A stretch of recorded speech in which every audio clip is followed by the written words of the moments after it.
Farm for Profit Podcast. Take a listen, have a blast. Farm for Profit Podcast. Learn about farming while having a laugh. Farm for Profit Podcast.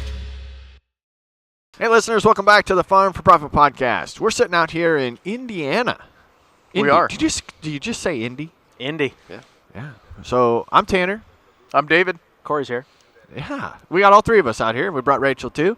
She's not happy this morning, but that's okay. We'll get past that. She's never happy.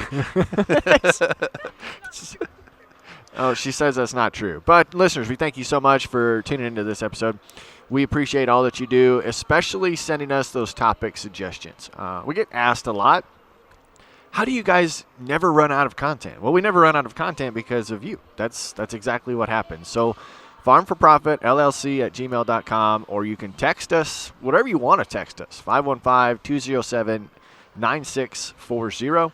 I keep saying I'm going to play a voicemail. We'll play one of the voicemails while we're On a out fun here. show. Yeah. I woke up this morning and I was in Indian. Indiana. So why are we here?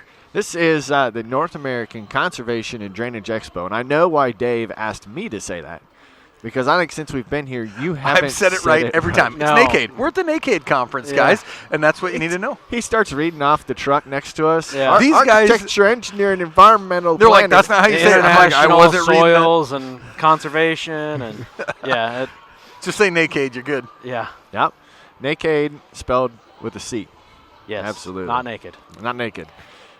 Second time they put this convention? Expo. That's why it's with an E. I NACADE. know. So how do you say NACADE, and then is it just that's it? That's Because it ends in Expo. You can't- Naked. The NACADE Expo convention. You can't do that to go along with it. Yep. But I feel like we've stalled long enough to get ready to introduce our guest. This is going to be one of those conversations that it'll be interesting to see the perspective because the three of us are going to gang up on him and really run him through the ringer. I'd say he's on the hot seat, but it's not hot enough. It's too cold. It's kind to of be chilly. hot. Yeah. It'd be nice to be on the hot seat. Yes, it would. So I want to welcome to the podcast Scott Wagner. He is an agricultural engineer with the USDA's Natural Resources Conservation Services, or affectionately referred to as the NRCS. NRCS, yeah. Government. Yes. I'm Scott, and I'm here with the Surprised government. you still have a job after yesterday. Yeah, that's a good point. What is that? What's that meme? It's I'm Scott. I'm here with the government. I'm with the here to government, help. and I'm here to help. Yeah, and I'm here to help. Run. So give us a little bit of background. But from what my understanding is you are going to be able to provide us some insights into collaborating with the NRCS and USDA. We'll talk a little bit about drainage projects while we're here, but your knowledge is beyond that. Oh, yeah. So we'll get a lot of insight. So why don't you introduce yourself beyond what I said to our listeners? Farmers, you do it all. So should your technology. Level up your equipment with the latest innovations from Ag Leader. From sure force downforce control and sure speed high accuracy planting to right spot individual nozzle control, Ag Leader has you covered. And now, with the new In Command Go displays, you get unparalleled visibility and control, keeping critical information at your fingertips. Upgrade today and reap the benefits this season. Visit agleader.com or contact your local Ag Leader dealer to get started. Exactly. My name is Scott Wagner. I am the state ag engineer, though. I like to add that to it because it makes my title look like it's a little bit more. Yes. But I've been with the agency about 20 years now. Prior to that, I went to Purdue University, so boiler up there. And before that, I was on a small little dairy farm just west of here, actually. Okay. So dairy wasn't where I was going to stay because I wanted to become an engineer. So I actually never went back to the farm since I started my career with the USDA. But it's been a wild ride. For most 18 of those years, I've been a field engineer. So I was out there implementing all these projects that we do at NRCS. And then recently I took over the state office job, and now I get to deal with the policy side. Ultimately, though, is how can we make our programs better for you guys is really what I'm trying to accomplish in Indiana. Boy, that's a tall order. Oh, it is. Yeah, it is. Uh-huh. And one thing I'd like to add, too, is an ag engineer is like a jack of all trades, too. I'm not just an energy guy. I'm not just a drainage guy. I'm not just a wastewater guy. We cover it all. So let those questions come on any topic. So what is the overarching scope of the NRCS? Like, do they oversee all of those things you just mentioned? Is it a blanket coverage? What's that look like? We do. So we have a lot of programs we administer. I'm going to kind of focus on our environmental quality incentive program. EQIP is what we. Okay. So we do a lot of projects through EQIP with our producers to help improve their operations. And those improvements are ultimately what we look at NRCS as are the resource concerns they have in those operations. How can we make those resource concerns better? Mm-hmm. But from the engineering side, how can I give that producer more a financial incentive to implement that project? And then how can we improve the implementation from the funding side of things? So I know there's been some misnomers of, man, I never get funded. How can we get you funded? What can we do to get you funded? What is the secret key to get you funded for an EQIP project? I know the answer to this.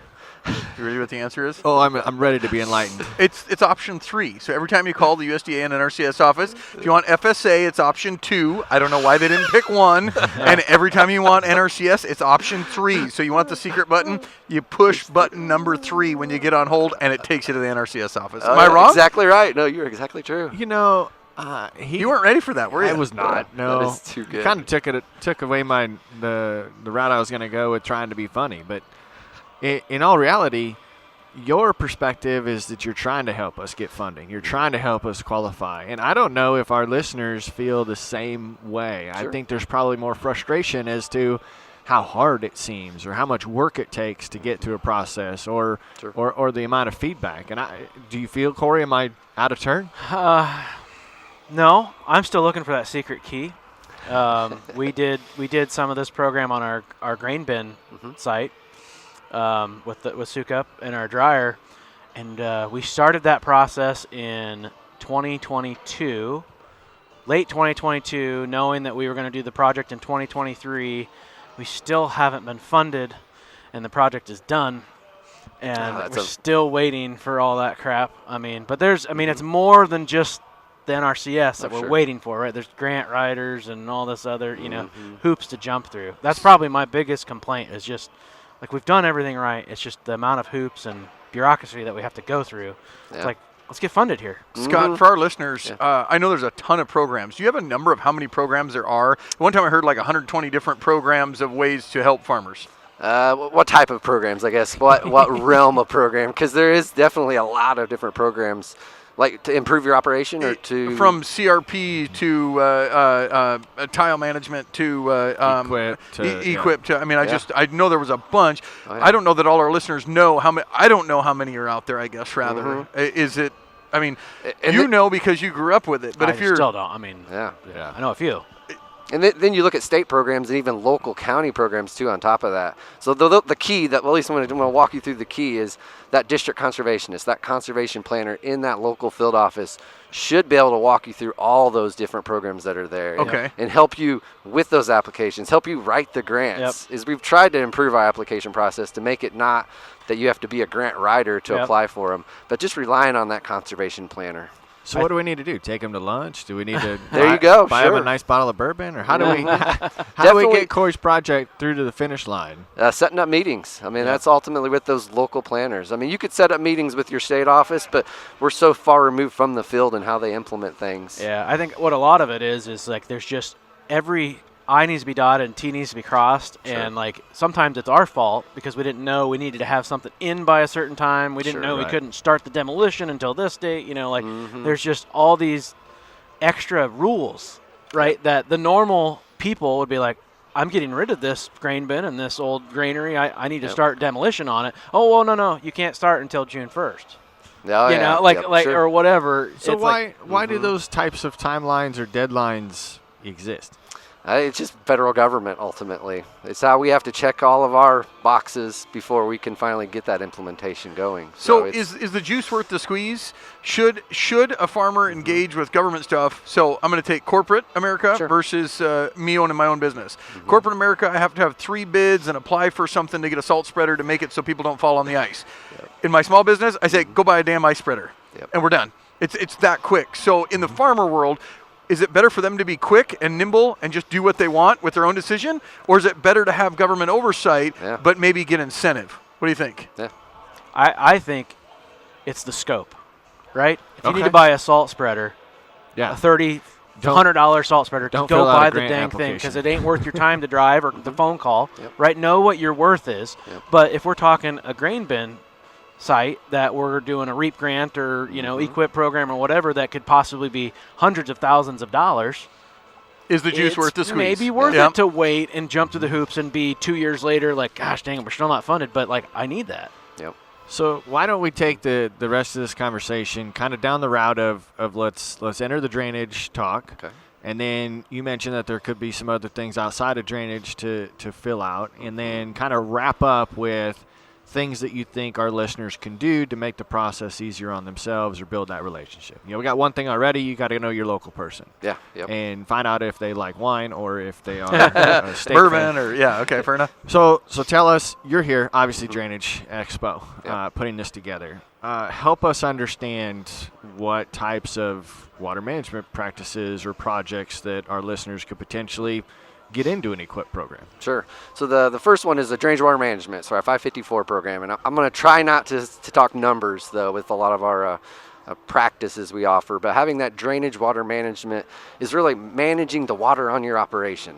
Like right now, when we were out having anything growing in our fields, do we need drainage in those fields? The middle of the summer when it gets to be drier out and we have those tiles wide open, we don't need to be having drainage then. We need to hold some of that water back, have some of those potential yield improvements by having that managed water in the field. So that's drainage water management. Then we look at all the other practices that we can tie downstream of that drainage water management. I don't know if you've heard of denitrifying bioreactors, our phosphorus removal structures, our drainage water recycling, or all these end of the tile components to help kind of further treat any of that nutrient-laden water that's coming out of that tile system. So it's all those edge of fill things. Is another thing I like to separate out of it is we have all these infill practices that we have from cover crops and no-till and reduced till, and those are infill, but what we're focusing on the drainage side, at least that I focus a lot on, is that edge of field out of the production area where we can manage some of that tile water that's there. So you're trying to improve the quality of the water dumping into the drainage systems. Exactly right. Yes. Yep. And like you said, kind of controlling it. It doesn't just need to be faucet turned on. Mm-hmm. And the technology nowadays is with automation. It's amazing how you can almost set it and forget it, even though we don't advise to do that. But you can just go to your phone and tell it, I want to shut my tile drainage off. And that structure will close, hold that water back in the system. So I got a question with that, though. I love technology, and I love, here's an app, turn it on. Yeah. But there becomes problems the more technology we have, too. Like, Sure. I cannot fix my truck now. I have to take it to the Ford store to get it fixed, because now I can't turn the computer off. Problem is the Ford. Farmers are pretty basic, so Yep. That's right. If you If- had a ram, it wouldn't break if down we're putting tile in the field, originally it was pipe, water in, water out. Yep. We're done. Okay. Now we have more components. Is there going to be more components, more things to break, more all of that with the conservation edge of this? Oh, sure. There could be, yeah. But with those automation, I always push automation just because I'm young and I really want to do that. But you're right. Not everyone's going to adopt that. But they do still offer manual type structures where Sure. you could set it and then the water will hold back onto it. But you got to go back to that back 40 and pull those boards, though, before you want to plant that or harvest. So it's So that is interesting, Dave. You're interested in a tile project. Yep. You've had a couple of different plans put to place, and one of those did involve gates. It did. Yep.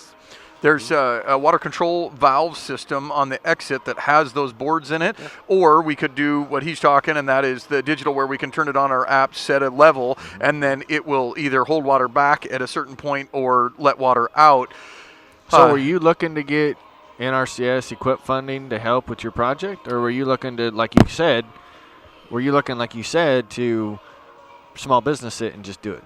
Well, originally I was looking to, per the tile contractor, he said, "Hey, let's work with idols and let's do this." And my frustration was I ended up with how many, Corey? There was 8, 9, Dave 15 had an email people. chain with 15 people, and they kept adding another person, And I was like, "Who's another this boss person? every time an email Who's went this back. person? Why? And What is their job? Dave's an inquisitive guy that wants to be. So he did not grow up farming, and he bought a farm to learn more. He sells farmland, and now he wants to know why we're doing this and why this person was added to the email chain. So he had everyone just pissed off in Iowa on his project. And this was when I went, Dave, sometimes it's just easier to not work with the government in certain situations because he just kept firing emails back. So they had 4 water gates to hold water back because I'm very flat, and then there was a water control system that before it went into the drainage ditch.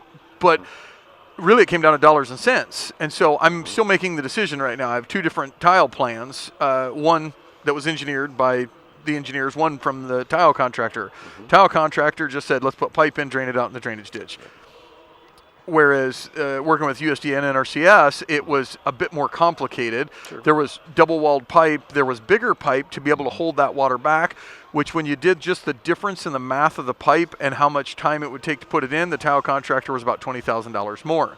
So although there was incentive to hold the water back and good conservation, it also cost me $20,000 more. So which one do I want to do? Yeah. So that's why I kind of always like, I prefer you not use the USDA's money, actually, is that you're actually putting a wonderful project in there. You're going to be managing your drainage, not using federal money if you didn't go that route, but you're still putting an amazing project. So well, he should say that if he did it the tile contractor's way, they were not going to put in gates. Okay. They were just going to do, which let's also say it is okay to not have some of this technology, right? Sure. Tile is a technology that is pretty cool in itself, right? Like, especially going from clay to plastic, it's going to last your lifetime. It only drains the water that the soil can't hold, right? So if you have to if you do one thing, that's still going to help.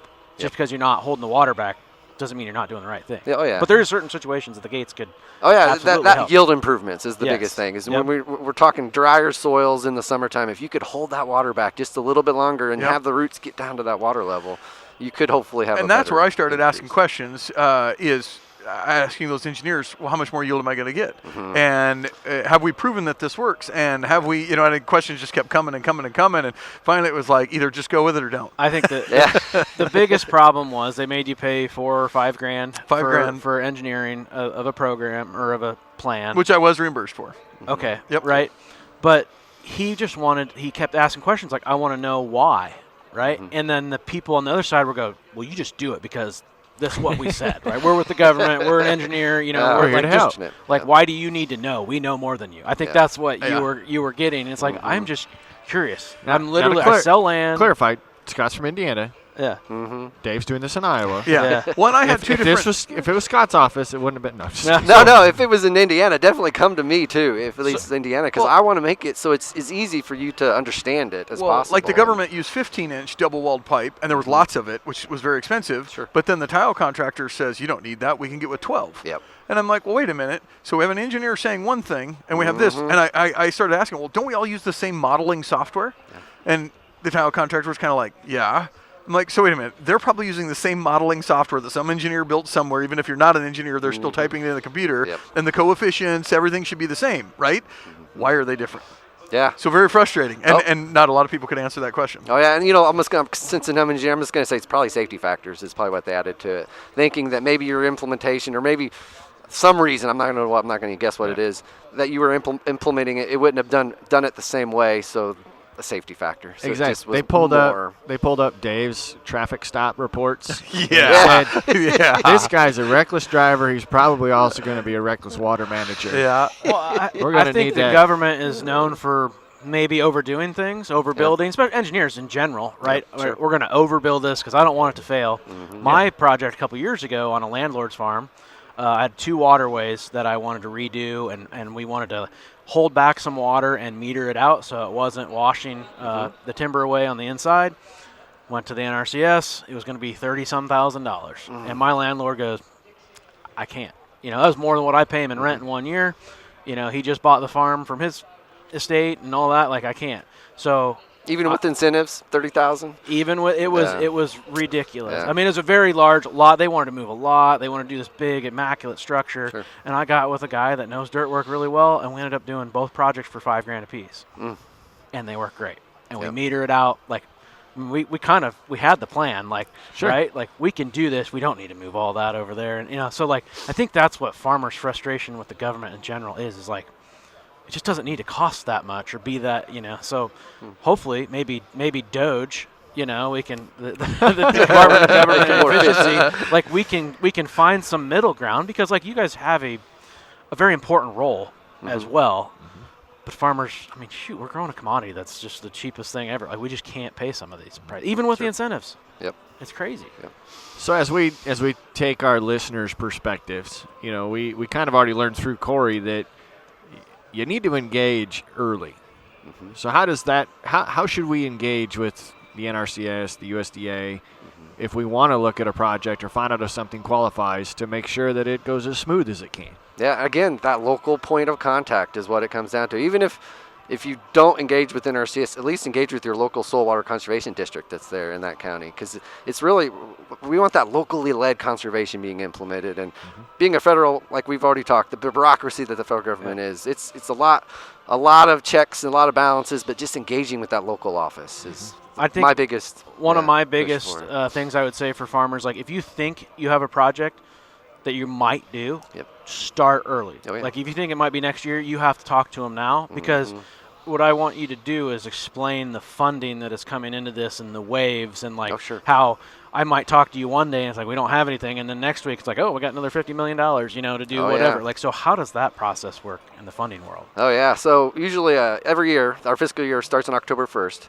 and we're given each state's given an allotment of money. So this last year we were given $40 million in Indiana to spend.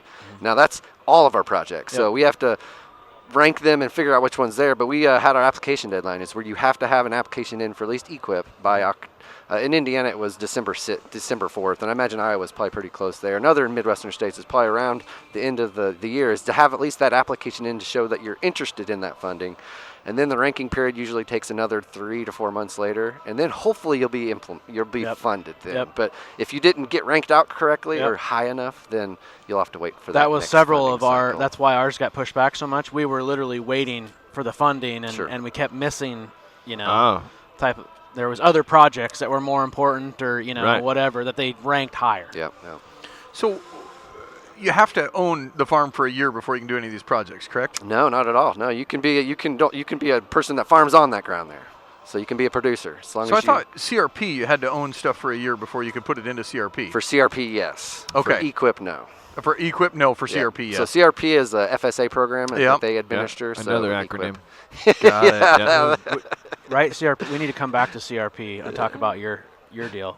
Well, he's not gonna know, but he can complain right along with us. It's all government. It's all it's all in the same office. It's 2. You push 2, right? Yeah, you got to press 2 for them, not 3. By golly. The phone rings to the same receptionist. It just does. lights up blue or it lights up green. Yeah. Yep. So I want to know. Dave's talking about how complicated his tile project got. Can a tile project that doesn't have, gates or bioreactors or anything Edge of field practices. Can a standard tile project qualify for EQIP? Unfortunately not. Okay. No. The only caveat I'll put to it is if you are, back to the drainage management side, is if you do want to do modifications to your tile system to help it hold more water, we can do tile on that, but not new tiling projects. So in EQIP, what can a farmer expect to get? You have a percentage, or if I have a $100,000 tile project and I decide to put edge of field practices and conservation in it, so we got to use the word conservation here, and all of a sudden, boom, now we have some EQIP money. What's the average farmer get? For our listener, if they got a $100,000 project, when is it worth the squeeze? When is the juice there? We have these things called payment schedules we utilize at NRCS. So they're the average or the typical cost of implementing that project. So we're trying to pay for 75% of that typical installation. But in Indiana, hopefully it's the same in Iowa and other Midwestern states, is we've incentivized even more to do these drainage projects, and we're paying about 90% of that implementation of that project. So it's something. Now, let me stop you there. So in my project, when that's what I heard at first, and so I was all aboard. I was like, yeah, 75%. So I'm thinking, all right, in my mind, just there, $100,000. Hey, 75,000 of this is going to be paid for. I only got 25 in it. I'm golden.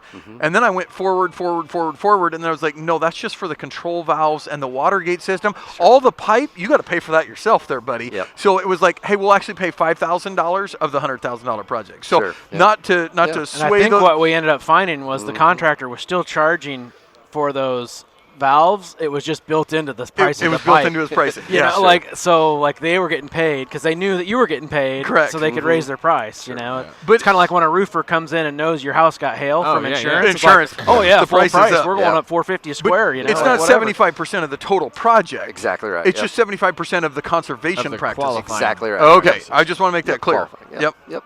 Okay. That was good. I mean, we all talked over each other there, but I think that was great. But to don't get you that out. think that it should? Like, okay, so If they would have we're- paid the whole thing, we I'd are have- going to do this edge of field practice. We're going to put this bioreactor in, and we are going to clean the water up from this field. Yeah. Shouldn't the whole thing be taken care of? Yeah, because what good is a bioreactor at the edge of the field if the rest of it's not there? Hmm. But is there already tile in that field though? So it's kind Not of a in Dave's case, In my there's not. case, no. There's zero. Yeah. See, and what I wanted was I actually asked them. Just ironic, we're talking about this. That I'm in the middle of it right now.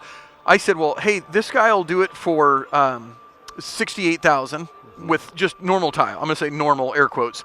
And then come over here and let's do the conservation practices. And it was like $89,000. So we're $20,000 spread. So I just went back to NRCS and said, I'd love to do your conservation practice. I get that you'll pay for all the water control valves and whatnot, even the labor that he has to put those in.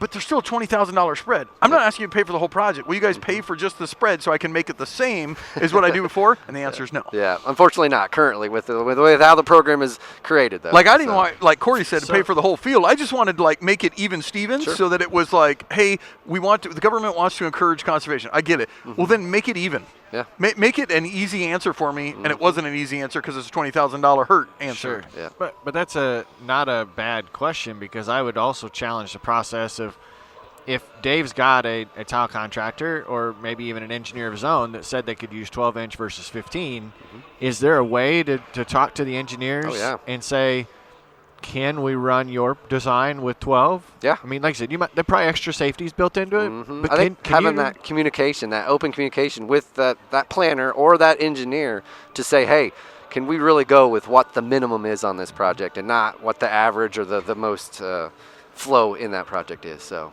yeah. I want to give you an opportunity. I feel like we've kind of No ding worries. you. I told him right away, you I know, said, from the we're farmer's hard. perspective. But I mean, there is benefits, right? Like we're cleaning up the water. Like go through the projects that you guys can help farmers with, and what are the benefits of them. So you were just talking drainage still here? Yeah, I mean, we're here for drainage, but you can talk. I mean, if you have some other cool ones, we. Yeah, so other ones I really like to highlight if I have time here is, Yeah. is energy efficient upgrades on your farming operation. So looking at, you were just talking grain dryers. I don't know if you replaced a grain dryer, but Indiana just now started offering payments through Equip to do grain dryers, which is huge in Indiana. But what it takes is to have that energy audit done on that operation. So having an energy auditor come and look at all your energy use on your operation and tell you where can you save money in that operation. And so through our Environmental Equip program, we have an on-farm energy funding pool. So we have a dedicated amount of money that just goes to energy audits. So having a producer do that within Equip is something that I really would like to highlight, because you could save a lot of money just by switching out the lights. If you have incandescents in your shop, we can put LEDs in there. I mean, I learned there's a whole list of stuff you can do, even on like a hog site. If you want to put solid sides and insulation, if you want to do LED lights in there, or put a variable frequency drive fan motor on. Like, So is that what you're doing? Because you just went solid-sided. I was too late. I started the project, right? That was one of the. Nope. You were doing the right thing before we came in. You started it. You can't do Kind it. of like carbon credits. Yeah. Nope, you've already been had good practices. You know You're what too we need good. to be? We need to set up a marketing plan with the NRCS, and we need to use you as like the Don't do what I do. The don't do guy. I'm too good. I start things too early. You know. But ultimately, you're be going to like save Corey. yourself money, though. Exactly. is- Well, is that's the thing, right? great I return. didn't need the government to help me. It would have been great because it was expensive, but I knew the cost. Yeah. So that's why everybody that in social media, they're like, oh, more government paychecks. Hey, more mailbox money. So if I'm selling real estate and I change out my lights in my office, do I get any incentives? No. If I'm a contractor and I decide to do better practices, I think like your energy company would if you changed it. I don't know that they do.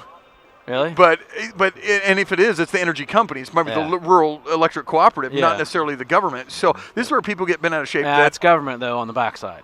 Well, maybe They're paying the energy company. Do you ever get True. that complaint from people that just don't want to work with the government? Oh, yeah, definitely, all the time. And like I said, as long as you're doing something good for the environment and you're doing it for a benefit to your operation, then go for it. Yeah, even if you're not spending our NRCS money to do it. So I want all the free money I can get, Tanner. Hey, I like money also. That's why we said we're going to run an advertising campaign for the NRCS. What's the biggest amount of money you've ever given out in your career, your tenure?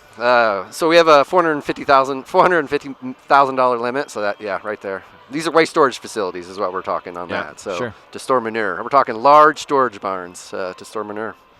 So it'd be dry manure. Dry manure, yep. Well, that's interesting. So the people, because I think we should put up a large building to store manure in, and then we just host Naked. There you go. I mean, we're kind of full of shit. You clean it out. Literally just bring all this shit in here. Yeah.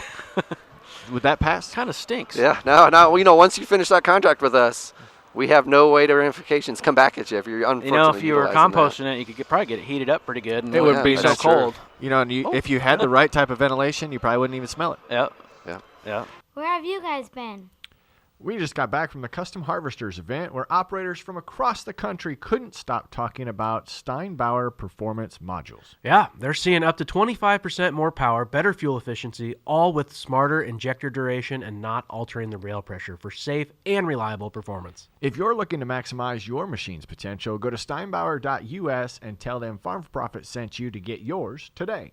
Okay, I don't want to go back to the energy that you were just talking about and those energy audits. Run down a couple of the easy things. Obviously, you hit a few, but what are some obvious things that our listeners could go and check? First of all, is get that energy audit. You really need to, even if it's not through NRCS, it's through the local cooperative. Just get that energy audit just to identify where all of that's at. Definitely LEDs. That's the best way. 1.5 years return on your investment if you switch out all those incandescents with LEDs. The next one is insulation. That's huge. Is insulating the roofs, the walls. And then I guess you have already said that the variable rate drives. That's variable frequency drives. Yep. That's a huge savings there. And then what was the other one we were talking about? Fans, heaters, going in there and replacing those the heaters that are in there, the forced air or the radiant tubes that are in there. And anything that you can think of that's more efficient. Yeah. Oh yeah. Really. Do you have LED light bulbs in your house? I actually just jotted this down. I do, but not everywhere. Like it's the house was not made with LED light bulbs. I still have some of my original light bulbs from 2012. That's because incandescent bulbs actually work. So I put all LEDs in my house and 1 or 2 incandescent bulbs. And everybody's like, oh, they last 20 years. You'll never have to change them. You know how many damn LED bulbs I've had to change in my house? It's the biggest bunch of BS you've ever besides heard. It kind of having like an orangish, yellowish, light compared to the LEDs. The ones we get are the bright white or whatever. But I swear, I have some light bulbs that I haven't touched, and it's been 13 years. I've had incandescent last longer than the LEDs. I swear I've changed out more LEDs that said 20 years on the package in 2 months. Well, you should have kept your receipt and sent in your warranty claim. Tanner would do that. He would. Actually, I tried one the other day. Not a warranty on a light bulb, but I had forgotten to send in my Menards 11% rebate. Oh, yeah. And I was like 30 days past the need to send it in by. I still sent it in. We'll see if I get my $13. You will probably get it because it's always 11%. Like they go off for a week and then it's back to 11%. Yeah. Oh no, that's really good. So what's new in drainage technology? So we talked about side field buffers, stuff like that. Oh, yeah. Is there anything else new with the NRCS that our listeners wouldn't know about? Drainage water recycling is, I would say, the newest technology. Explain that. What is it? Tough part for drainage water recycling is you have to take ground out of production potentially to put a pond in. So what we're trying to do is we're trying to capture all that drainage tile water into a storage pond and then pumping it back on the landscape. So kind of closing the loop of nutrients if there was nutrients that were leaving the site. So that is the newest technology. And a lot of states haven't adopted that as a practice that they offered in NRCS. Indiana has done that for several years ago. We've not implemented projects because you've got to take that ground out of production or have the perfect site where you have a pond that you can capture all that tile drainage. Are you pumping water it back onto the surface or back through the tile? Yes, either one. Okay. That was a good answer. I love it. Can you put fish in it? Yes.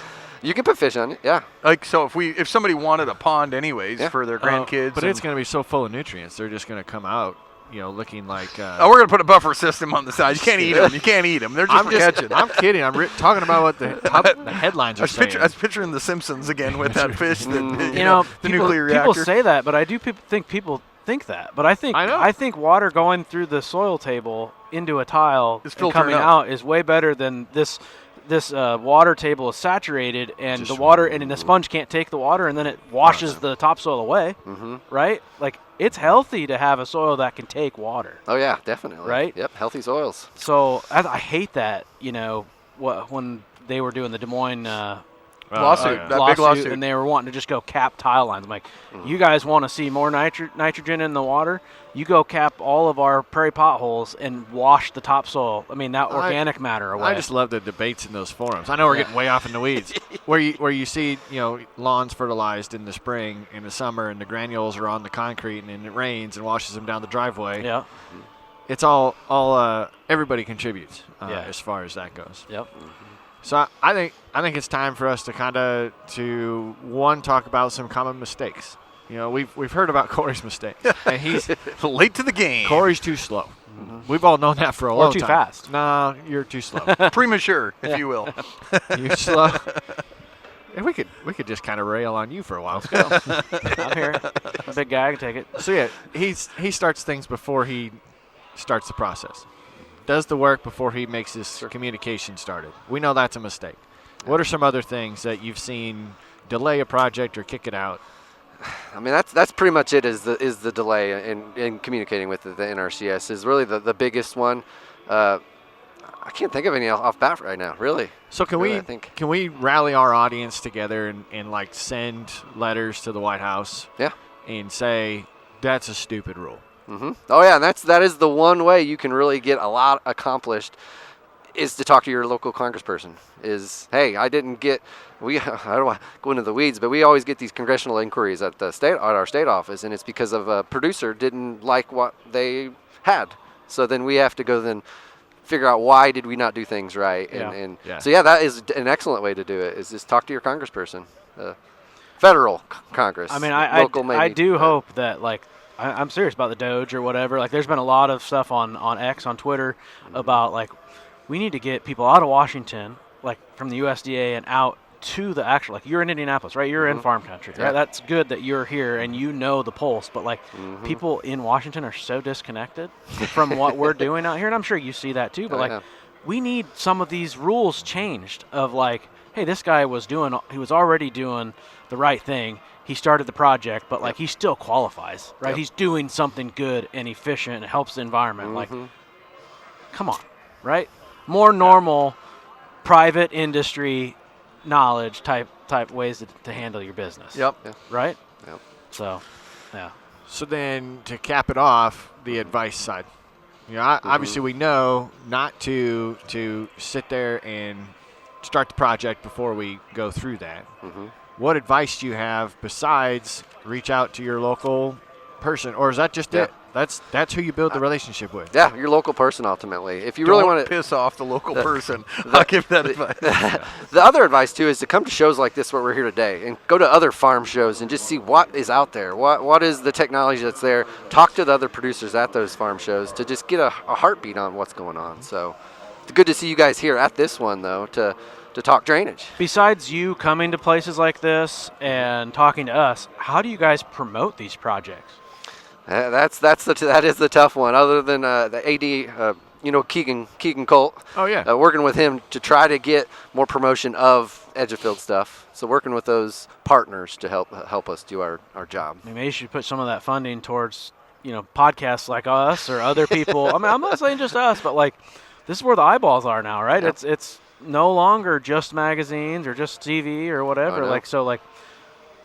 We could educate a lot of people. I get the opportunity to sell farmland as my real job, and I've seen a lot of I shouldn't have laughed at that. But wind energy and solar energy. Does that ever affect a tile project? Can I tile a farm before we put solar panels on it?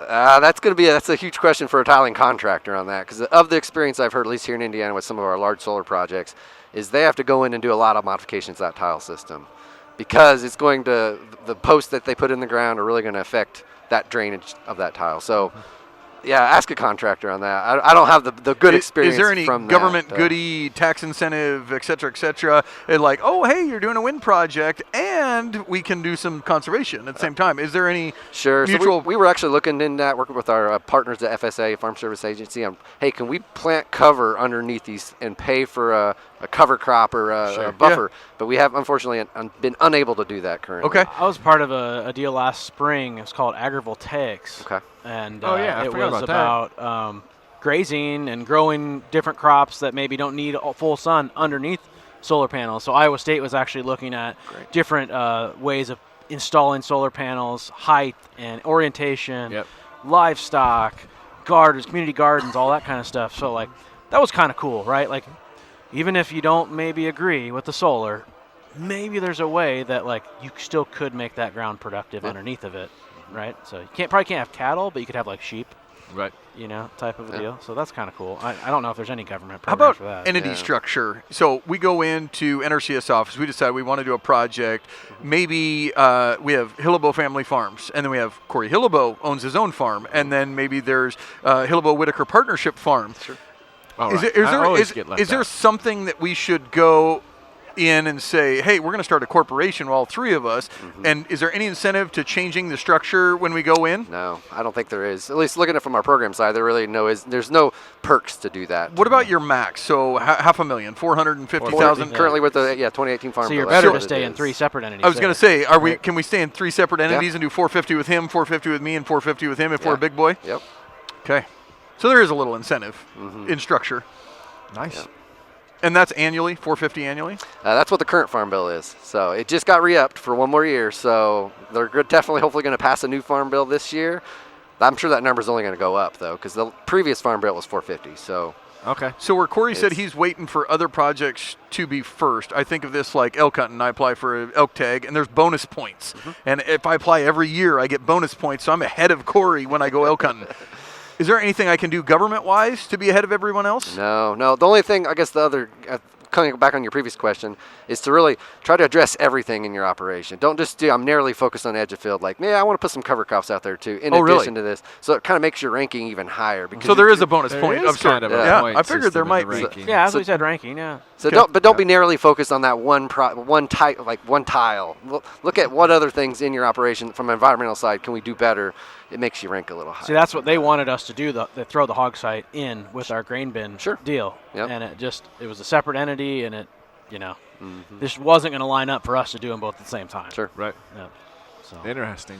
what are you doing? You got talks here?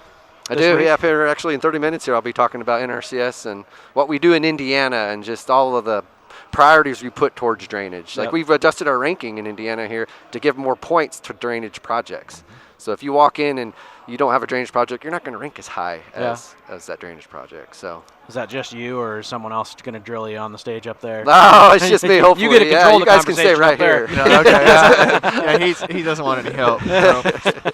We'll go in the back and heckle. That's right. Heckle. Yeah. That's not what you said earlier. Well, this is typically the We part heard of you the ain't going to show. rank those guys good. That's right. Yeah. Typically the part of the show where we ask for your contact information, how people can reach out to you. But Sure. I think the answer is call the USDA office and press number 3. Press number Exactly 3. right. Yeah, that really. Yep. But no, really. I mean, you can contact me too at scott.wagner@usda.gov, and I will put you in whatever state and get those contacts started and be your helper in the Midwest here within the drainage or really any of the engineering related projects. Well, I do appreciate you coming and being willing to sit down with some guys that, and take some of the punches, right? So Sure. it's good. It's good for you to hear that. Oh, definitely. Yeah, and I'm definitely going to reach out to my counterparts in Iowa now and figure out why is going on there with some of your And they're going to projects, go, 'cause- that Whitaker. Yeah. New rule. They just Let me guess, you talked to Dave Whitaker. Yeah. How did you know? I was nice. Actually, Corey stopped me. You listeners don't even know. We were literally driving to Nebraska, and the whole way he was just conducting this email. I was writing this perfect email, put it into chat. Chat rewrote it like professionally. I'm like, Dave, professional tone, the whole works. I want to answer all these questions. There's like 18 people in this thread. Like, who do you? I have names I don't even know. Who are you? What do you do? What's your job? What's your job? Corey's like, Don't send that email. Don't send that email. Just send thank you. Be done. Yeah. No, our pleasure again. We appreciate you taking the time to hang out with us. Listeners, we say the same thing for you. Appreciate you every time that you tune us in. Hopefully you found this entertaining and valuable.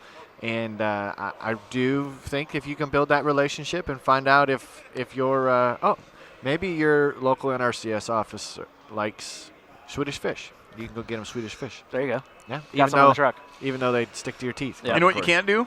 You can't hang up a farm flyer at the NRCS and FSA office. They say, oh, we can't promote anybody. Nope, can't hang that flyer up. I get it. That's probably for the best. Probably for the best. Farmers want to know that stuff. We don't go into the NRCS office anymore. Everything's digital, which is nice, I will say. That is nice that you can do all that acres reporting and all that stuff. DocuSign, I love that. No, that's great. Well, listeners, again, thank you so much. So until next time, have a good one.